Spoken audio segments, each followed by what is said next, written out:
So once you're finished with your piece, it's important that you put your initials on the bottom of them so that we can identify that they are yours.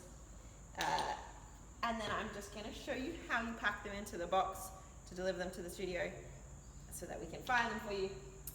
You want to just let them dry for a little while because they won't dry if you wrap them in the newspaper. So let them dry on your bench for a couple of days. Once they feel dry, just basically going to wrap them up in newspaper or whatever you've got, and then pop them in so that they're nice and secure.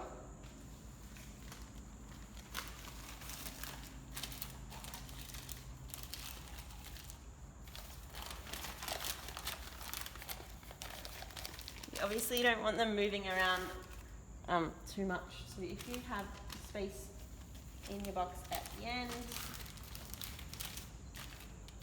you can just shove some extra newspaper in there. If you made a platter or something like that, the best way to stack platters is straight up and down like you would with a CD.